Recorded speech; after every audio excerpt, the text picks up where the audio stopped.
It's G-Day. The spring game's here. G-Day is tomorrow. It's this weekend. Whenever you are watching it, I'm recording this Thursday evening. It's going out on Friday morning. And the Dogs have a scrimmage game, and we're going to get to be inside Sanford Stadium and watch them play football.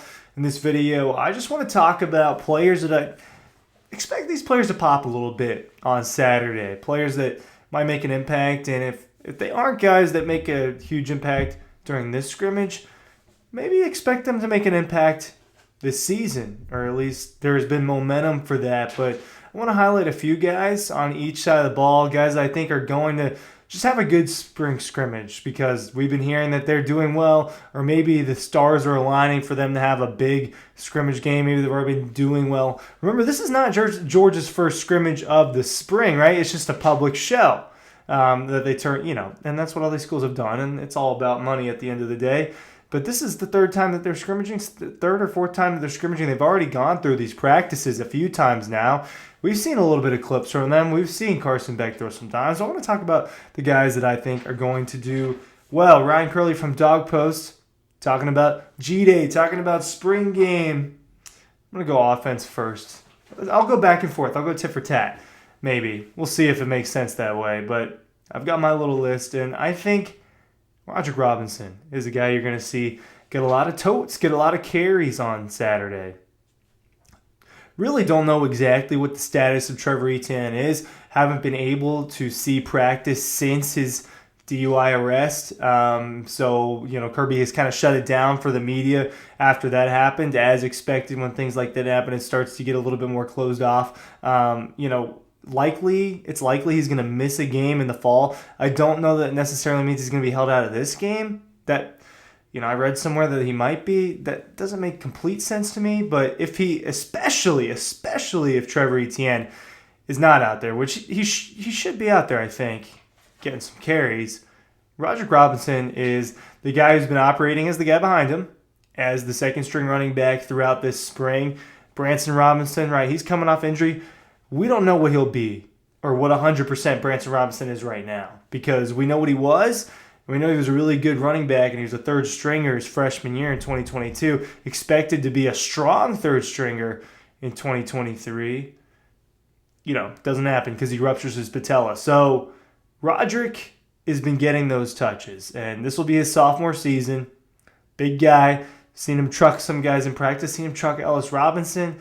Now, Ellis Robinson, welcome to the SEC, my friend. Right? This isn't IMG or wherever it was from up north that you were there before.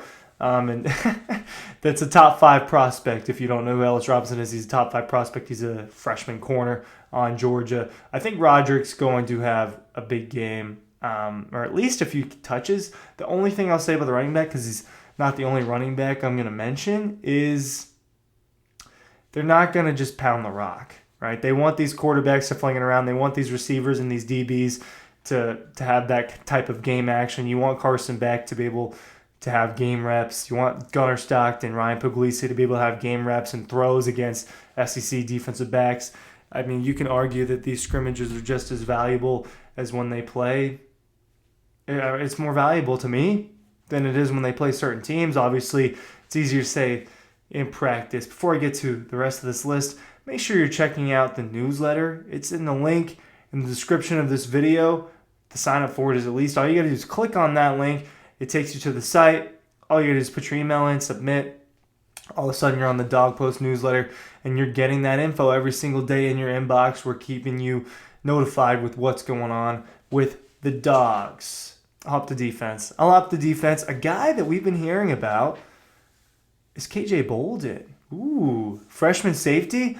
Is he a legitimate threat to win one of the open defensive back jobs, whether it be that nickelback spot or the safety spot next to Malachi Starks? I don't think so. I don't think that that's something we should expect a true freshman to do when they have guys in the program that they've been kind of grooming for these spots over the last couple of years. But look, it's anybody's job, right? If you're competing for it, you're competing for it. But expect KJ Bolden to make a couple plays out there, right? I don't know if it'll be an interception or not, but been hearing murmurs that he's done well through spring practice so far. I remember at both of the spring practices that I got to be a part of, he was hot on the mic. Kirby was all over him, and usually that's not a bad thing, right? Maybe they're messing up, but that means that they're making that time to make sure that you are doing your job. And look, when the defensive backs get attention from Kirby, that means Kirby really likes him. And we know that all the DBs that he's loved over the last few years have been really good. Kamari, Javon Bullard, Lewisine, the ones that you can see him have a little bit more of a special connection with. And maybe that is budding with KJ Bolden. I don't know, right? It's more of a bit of a futuristic conversation there, but I think KJ Bolden, he'll be wearing number 4, by the way. There are some new numbers on Saturday. It's like CJ Allen would be wearing number 3, for example.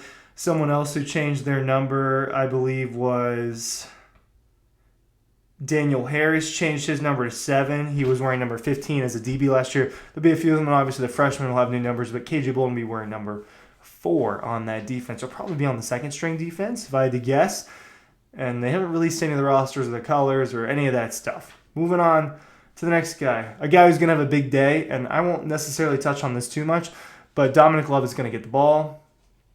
Look, we've seen the stars for Georgia get fed a little bit in these spring games. Not a ton, right? Bowers was obviously a focal point on that first drive a year ago when they flew down the field with Carson Beck. Ladd McConkey get a catch.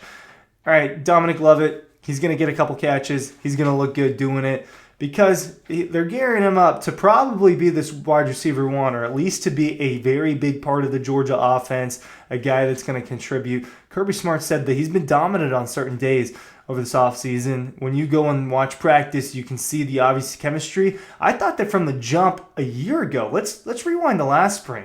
I thought Dominic Lovett looked good in last Georgia's spring game. I thought that he and Carson Beck were good together from the go. I thought that they had chemistry from the go, especially just on those drags and those crossing routes and those quick hitters. I mean, it's boom, boom. And Carson Beck's a good quarterback to get the ball out for that. But Dominic Lovett looking good in the Georgia offense. Expect him to take a step forward. He was the second leading receiver last year behind Brock Bowers. Maybe it would have been something else if Ladd McConkey didn't deal with all of those injuries. Nonetheless, a productive receiver, an experienced receiver in this league. And he's going to, I just expect him to make a few plays on Saturday, or at least his name's going to get called. And you should be paying attention because I think his game's going to get called a lot. Flip it back to defense. I'm looking at 2 pass rushers. I'm looking at number 26, Sam Mpemba. And I'm looking at number 35, Damon Wilson.